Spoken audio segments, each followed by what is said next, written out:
Do you know any chief minister in India so far directly writing to the Prime Minister requesting to constitute an inquiry of any kind, a CBI or any other central agency, on the allegations against his government? This is the rare distinction of Kerala LDF Chief Minister, Mr. Pinarayi Vijayan. When the so-called gold smuggling case, wherein UAE former employees smuggled 30 kgs of gold through Thiruvananthapuram airport and caught in the process. A huge misinformation campaign, rather maligning propaganda against the Chief Minister's office. Facts are very clear.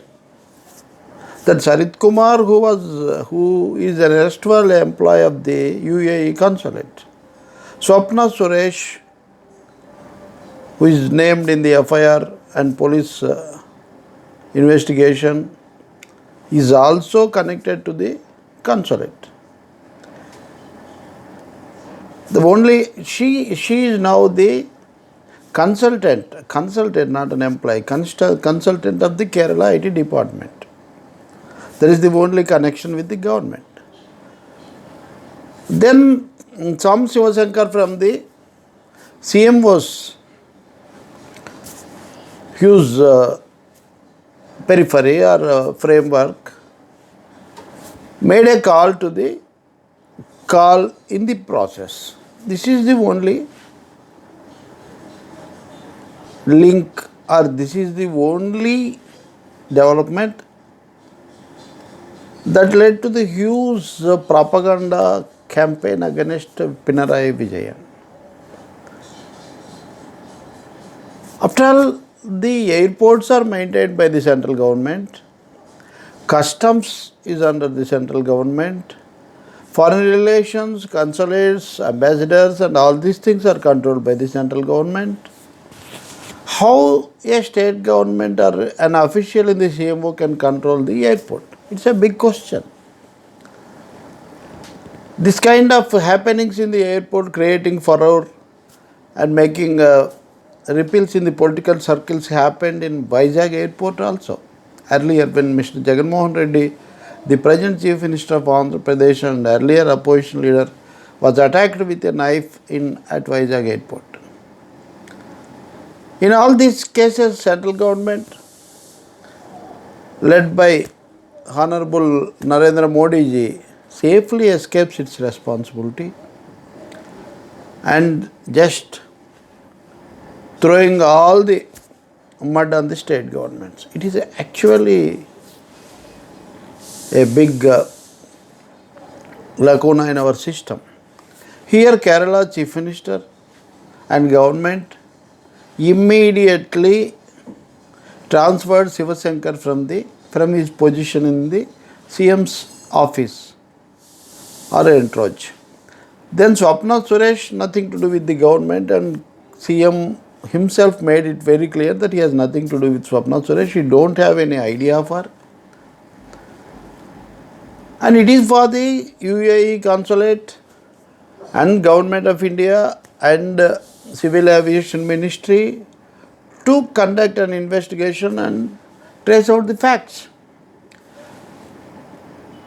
UAE ambassador in India, speaking from Dubai, also denied many allegations and said they will coordinate with the Kerala government, central government, and have the facts investigated.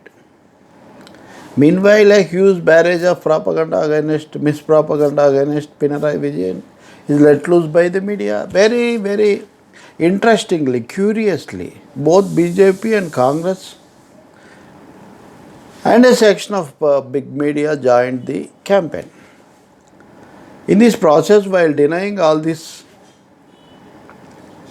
hangama, Mr. Vijayan categorically declared that he is prepared for any kind of investigation, not just making not suffice with the declaration, he directly wrote to the Prime Minister Narendra Modi asking him to investigate.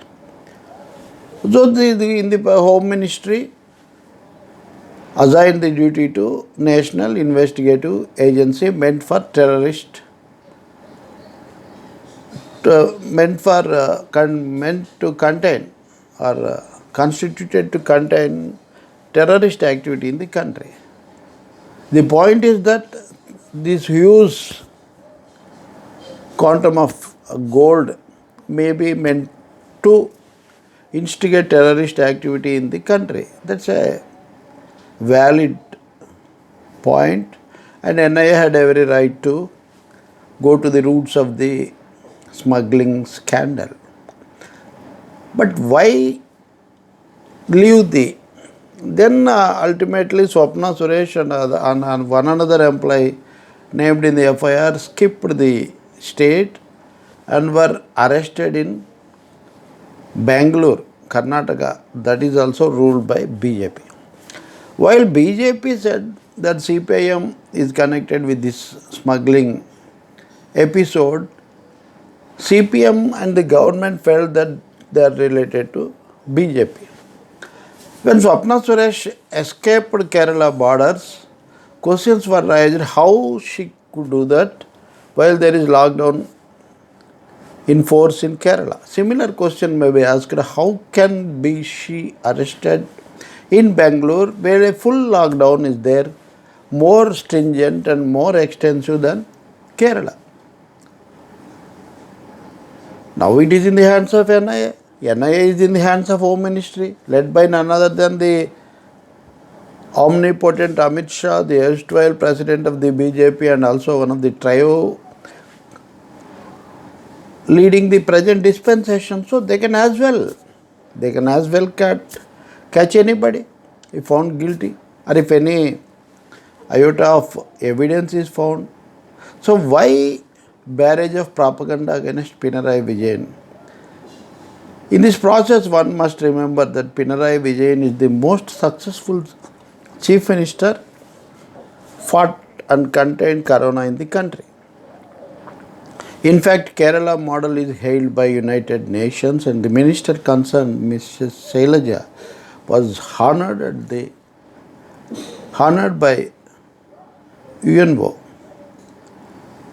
While not respecting, while not propagating, while not honoring such a distinguished record and very practical and useful model to fight corona, the central government and BJP in particular are looking for various pretexts to malign Kerala government. This won't happen through central government. Central government it pays lip respect, like lip sympathy. They just say Kerala done a good job, etc., etc. But when an elephant killed by bobs erected by farmers to protect their crops, then immediately the government and Kerala is shown in bad light. So also now, when certain farmer employees of diplomatic missions, disgruntled elements involved in a kind of a smuggling racket, immediately it is linked to Kerala government and all kinds of propaganda is going on. And finally, a story is in circulation that when Mr. Pinarayi Vijayan was with another name and was a student leader, that was way back in 1971 in Talasere, the present National Security Advisor Ajit Doval was a police officer and he caught Vijayan in a crime and beaten him so much, caught him and beat him severely, and later Vijayan changed his name, he became chief minister, etc., etc. This is a blatantly untrue. In fact, CPM sources said that this is a lie, nothing but lie, because Ajit Doval didn't work at that time in that place, then his tenure there is very, very little. Pinarayi Vijayan was an effective student leader then. He rose from position to position, led the party in the state for long, and now he is the chief minister, honored by many. When such a blatant lie is circulated in social media by vested interests, it is the duty and responsibility of the concerned whose name is linked with this and who is also linked, very much associated with the security of the country, to come forward and put forward facts. We can't expect the national security advisor of the country unaware of such a big story going on in his name.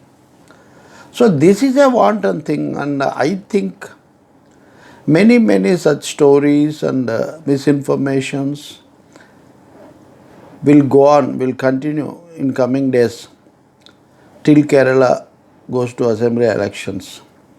What happens in Kerala where LDF and UDF alternates power, we don't know. But this time Pinarayi Vijayan is going with a goodwill.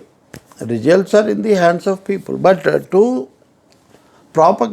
make propagations like this, to malign the personalities of long-standing public figures, the two honorable chief ministers, is a very irresponsible, heinous act. And